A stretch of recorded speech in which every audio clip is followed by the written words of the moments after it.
5 বছর পর ফের আতঙ্কিত পুরো বিশ্ব।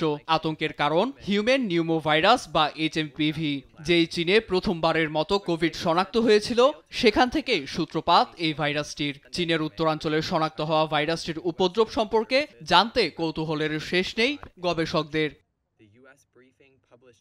এইচএমপিভি এক ধরনের ফ্লু জাতীয় ভাইরাস, যা মূলত শ্বাসনালীকে সংক্রমিত করে শ্বাস-প্রশ্বাসজনিত সমস্যা বাড়ায়। সংক্রমিতদের মধ্যে সর্দি, জ্বর, শ্বাসকষ্টের উপদ্রব লক্ষ্য করা যায়। যেসব মানুষের রোগ প্রতিরোধ ক্ষমতা কম, তাদেরই দ্রুত সংক্রমিত হওয়ার আশঙ্কা থাকে।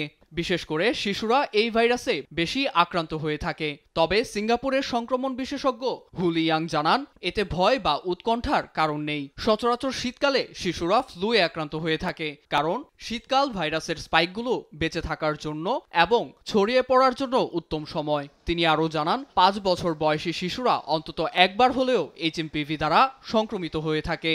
তবে প্রাপ্তবয়স্কদের মধ্যেও এর উপসর্গ দেখা দিতে পারে। এতে প্রাথমিক চিকিৎসায় রোগীর স্বাস্থ্য উন্নতি না হলে তাকে দ্রুত হাসপাতালে ভর্তির প্রয়োজন হয়।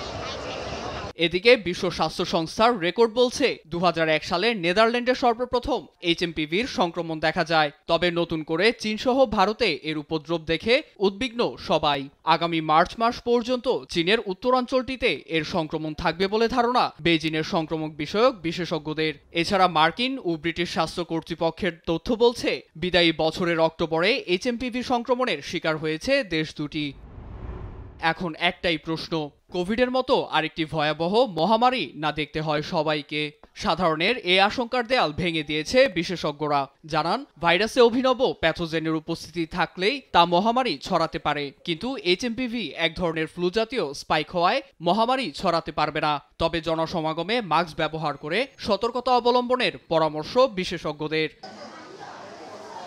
নীরব দাস, নিউজ ডেস্ক, দেশ টিভি।